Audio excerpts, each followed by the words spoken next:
بسم اللہ الرحمن الرحیم، شروع نام سے اللہ کے جو بڑا مہربان نہایت رحم کرنے والا ہے۔ والنازعات غرقا، قسم ہے ان کی جو ڈوب کر کھینچ لینے والے ہیں۔ والناشطات نشطا، اور آسانی سے کھول دینے والے ہیں۔ والسابحات سبحا، اور فضا میں پیرنے والے ہیں۔ فالسابقات سبقا، پھر تیز رفتاری سے سبقت کرنے والے ہیں۔ فالمدبرات امرا، پھر امور کا انتظام کرنے والے ہیں۔ یوم ترجف الراجفہ، جس دن زمین کو جھٹکا دیا جائے، تتبعها الرادفہ، اور اس کے بعد دوسرا جھٹکا لگے گا۔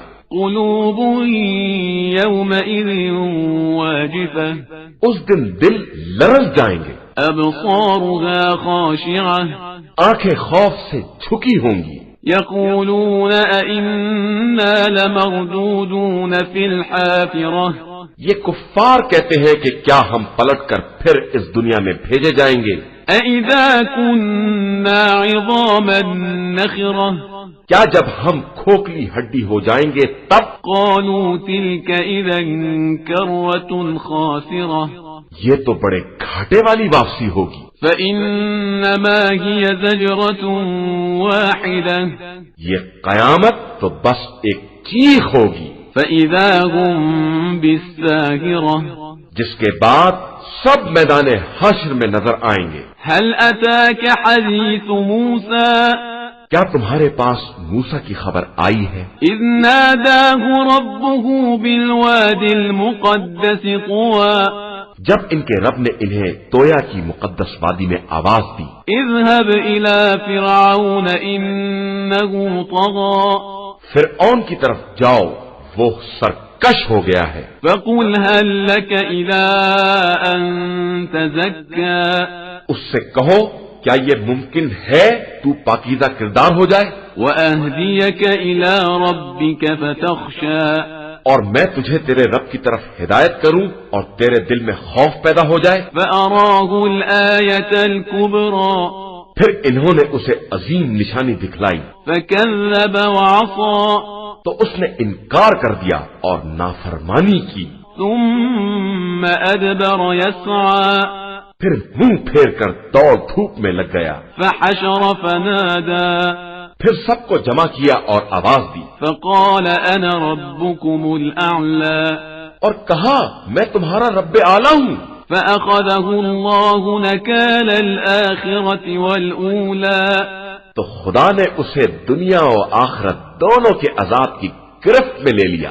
إن في ذلك لعبرة لمن يخشى، اس واقعہ میں خوف خدا رکھنے والوں کے لیے عبرت کا سامان ہے۔ أأنتم أشد خلقا أم السماء بناها، کیا تمہاری خلقت آسمان بنانے سے زیادہ مشکل کام ہے کہ اس نے آسمان کو بنا دیا ہے؟ رفع سمكها فسواها، اس کی چھت کو بلند کیا اور پھر برابر کر دیا ہے۔ وأغطش ليلها وأخرج ضحاها، اس کی رات کو تاریک بنایا ہے اور دن کی روشنی نکال دی ہے۔ والأرض بعد ذلك دحاها، اس کے بعد زمین کا فرش بچھایا ہے۔ أخرج منها ماءها ومرعاها، اس میں سے پانی اور چارہ نکالا ہے۔ والجبال أرساها، اور پہاڑوں کو گاڑ دیا ہے۔ متاعا لكم ولأنعامكم،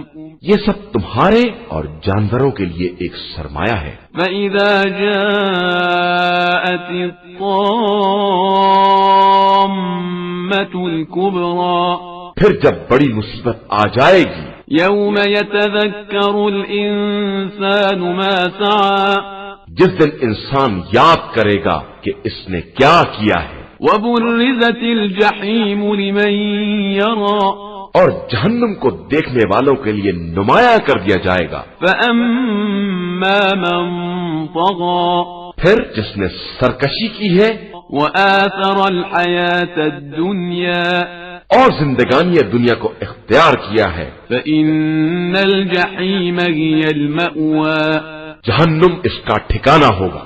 وأما من خاف مقام ربه ونهى النفس عن الهوى اور جس نے رب کی بارگاہ میں حاضری کا خوف پیدا کیا ہے اور اپنے نفس کو خواہشات سے روکا ہے فإن الجنة هي المأوى تو جنت اس کا ٹھکانہ اور مرکز ہے يسألونك عن الساعة أيان مرساها پیغمبر لوگ آپ صلی اللہ علیہ وآلہ وسلم سے قیامت کے بارے میں پوچھتے ہیں کہ اس کا ٹھکانہ کب ہے فيما أنت من ذكراها آپ صلی اللہ علیہ وآلہ وسلم اس کی یاد کے بارے میں کس منزل پر ہیں إلى ربك منتهاها اس کے علم کی انتہا آپ صلی اللہ علیہ وآلہ وسلم کے پروردگار کی طرف ہے إنما أنت منذر من يخشاها آپ صلی اللہ علیہ وآلہ وسلم تو صرف اس کا خوف رکھنے والوں کو اس سے ڈرانے والے ہیں كأنهم يوم يرونها لم يلبثوا إلا عشية أو ضحاها گویا جب وہ لوگ اسے دیکھیں گے تو ایسا معلوم ہوگا جیسے ایک شام یا ایک صبح دنیا میں ٹھہرے ہیں